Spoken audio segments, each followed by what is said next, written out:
आज इस वीडियो में मैं आपको बताने वाली हूँ कि एंजाइटी को जड़ से कैसे खत्म किया जा सकता है, और वो भी बिना किसी दवाई के इस्तेमाल के।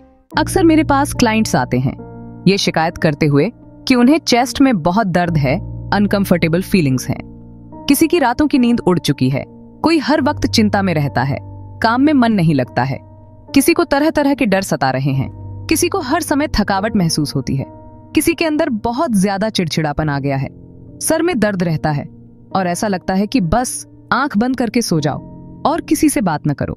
इस तरह के लक्षणों के साथ जो लोग मेरे पास आते हैं, जब मैं उनसे बात करती हूँ तो अक्सर वे कहते हैं कि उन्हें लगता है कि उन्हें हार्ट अटैक आ जाएगा या किसी और गंभीर बीमारी की आशंका होती है।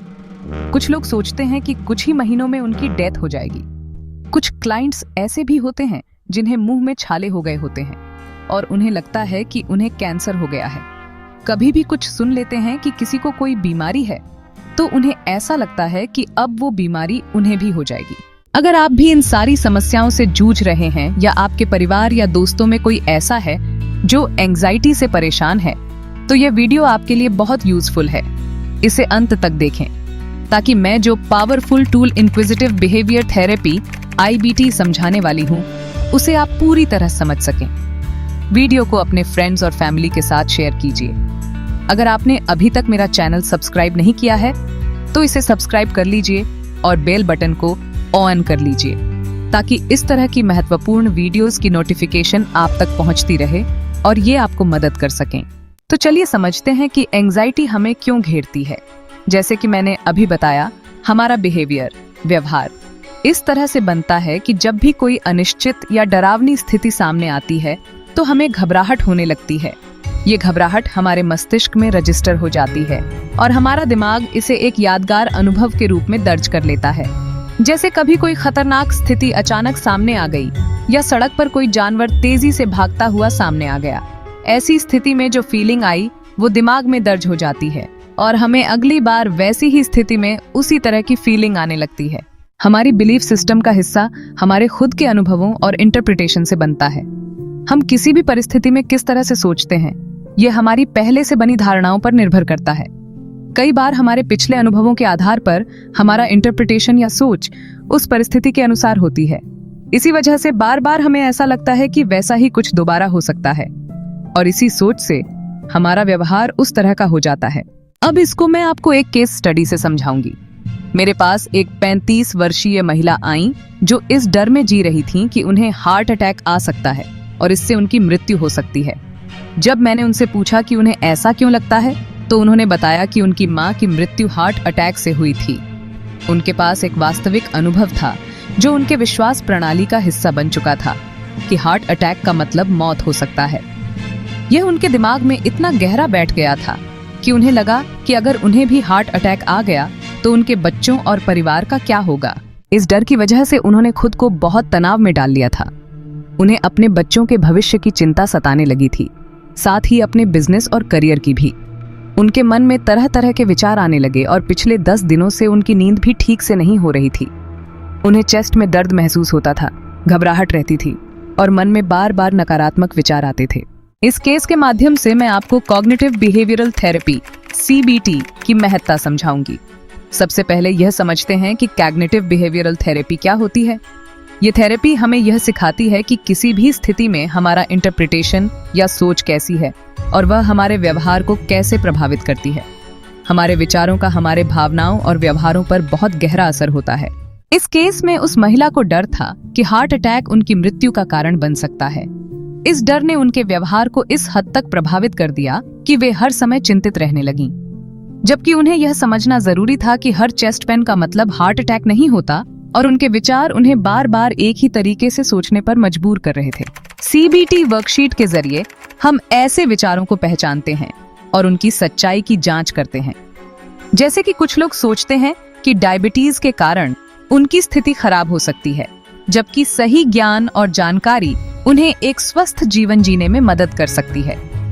इसी तरह की सोच को बदलने के लिए हमें अपने विचारों को परखना होता है ताकि हम अपनी वास्तविकता को सही तरीके से समझ सकें। हमारी सोचने समझने की शक्ति और इंटरप्रिटेशन हमारे इमोशंस और बिहेवियर को प्रभावित करते हैं। जैसे ही हमें किसी सिचुएशन का सामना करना होता है हमारा दिमाग उसी अनुसार प्रतिक्रिया करता है। अगर हम किसी परिस्थिति में नकारात्मक सोचते हैं तो हमारे इमोशंस भी उसी तरह नकारात्मक हो जाते हैं और हमारा व्यवहार भी वैसा ही हो जाता है। अब इसे एक उदाहरण से समझते हैं। मेरे पास एक 35 वर्षीय महिला आई जिन्हें यह डर था कि उन्हें हार्ट अटैक आ सकता है और उनकी मृत्यु हो सकती है। यह डर इसलिए पैदा हुआ था क्योंकि उनकी मां की मृत्यु हार्ट अटैक से हुई थी। उनके मन में यह विश्वास प्रणाली इतनी मजबूत हो चुकी थी कि उन्हें लगा कि हार्ट अटैक होने का मतलब मृत्यु है। इस वजह से वे हर समय डर और घबराहट महसूस करने लगी। उन्हें यह चिंता सताने लगी कि अगर उन्हें भी हार्ट अटैक आया तो उनके बच्चों और परिवार का क्या होगा। वे इस बात से बहुत अधिक चिंतित रहती थीं कि उनके बच्चे अभी छोटे हैं और उनके जाने के बाद उनके परिवार का क्या होगा। इस स्थिति में हम कॉग्निटिव बिहेवियरल थेरेपी CBT के 4 चरणों पर काम करते हैं। पहला चरण है एक्टिवेटिंग इवेंट, उत्तेजक घटना। जिस घटना ने उनके दिमाग में यह थॉट्स सक्रिय किए वह उनकी मां की हार्ट अटैक से हुई मृत्यु थी। दूसरा चरण है बिलीफ सिस्टम, विश्वास प्रणाली। उन्होंने अपने विश्वास में यह जोड़ा कि हार्ट अटैक का मतलब मौत है। भले ही उनके पास खुद के हार्ट अटैक की कोई शारीरिक पुष्टि नहीं थी, लेकिन इस घटना ने उनके अंदर एक डर बिठा दिया था। कॉन्सिक्वेंसेस, परिणाम।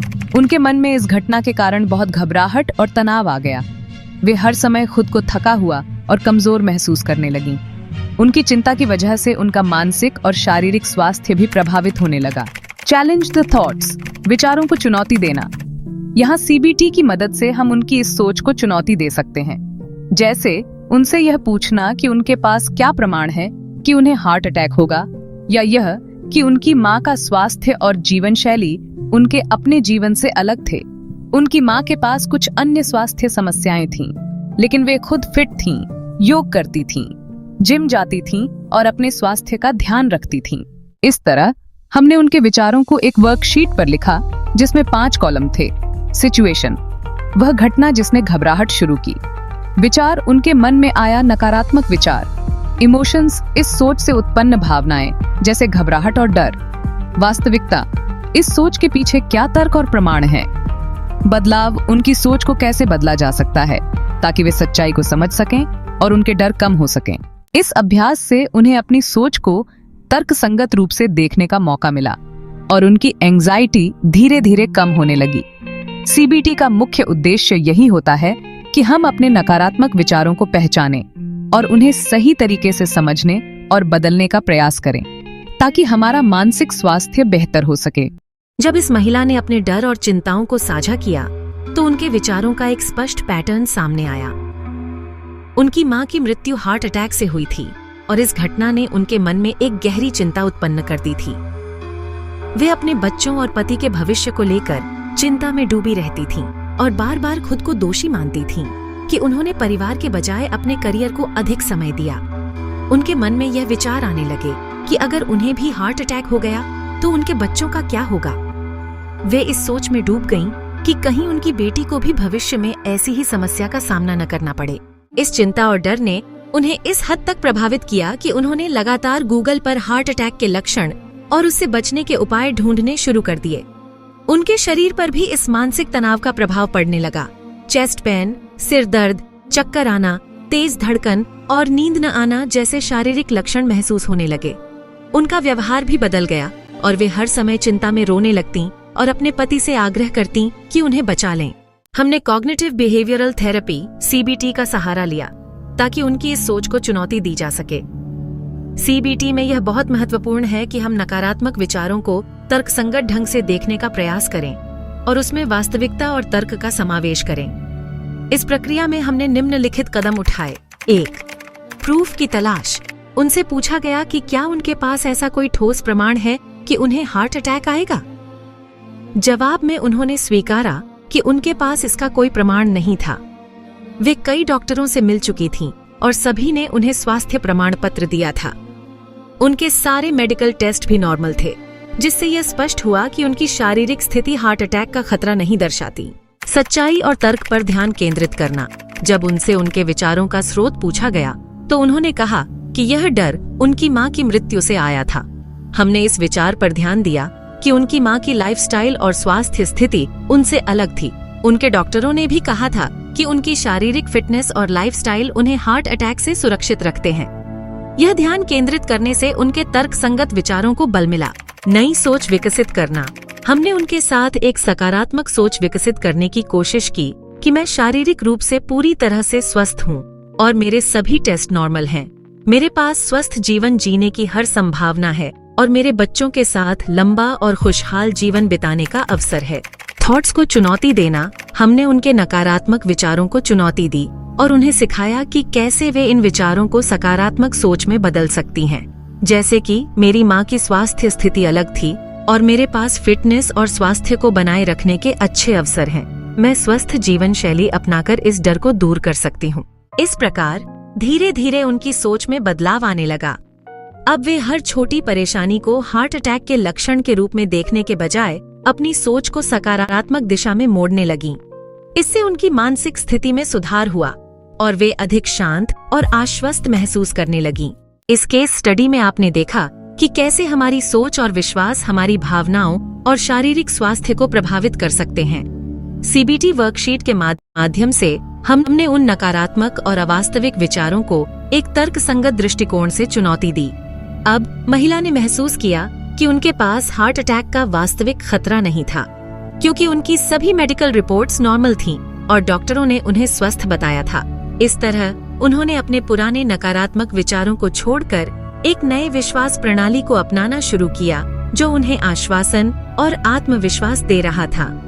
जैसे जैसे उन्होंने इस नए विश्वास को मजबूत किया, उनके इमोशनल, साइकोलॉजिकल, फिजिकल और बिहेवियरल स्तर पर सुधार होने लगा। इमोशनल लेवल पर वे अब अधिक रिलैक्स और शांत महसूस करने लगीं। साइकोलॉजिकल लेवल पर उनकी ओवरथिंकिंग की चेन टूट गई, जिससे उन्हें मन की शांति मिली। फिजिकल लेवल पर उनकी घबराहट और दिल की धड़कन तेज होने जैसी समस्याएं धीरे धीरे खत्म हो गईं। बिहेवियरल लेवल पर वे अपने जीवन का आनंद ले सकीं, अपने परिवार के साथ समय बिताने लगीं और अपने बुटीक में ध्यान केंद्रित कर सकीं। सीबीटी वर्कशीट को रोजाना दोहराने से उनके अंदर का नया विश्वास प्रणाली मजबूत होती गई। हालांकि यह एक जादू की तरह काम नहीं करता, लेकिन लगातार अभ्यास से वे अपने पुराने नकारात्मक विचारों को छोड़ने में सफल रहीं। इस तकनीक के इस्तेमाल से न सिर्फ उन्होंने अपनी एंजाइटी को मात दी, बल्कि अपने जीवन को एक नई दिशा देने में भी सफल हुईं। उम्मीद है कि यह वीडियो आपको मददगार लगी होगी। अगर आपको यह पसंद आया हो तो इसे अपने परिवार और दोस्तों के साथ शेयर करें। चैनल को सब्सक्राइब करें और किसी भी तरह के सवाल हो तो बेझिझक मुझसे पूछें। धन्यवाद।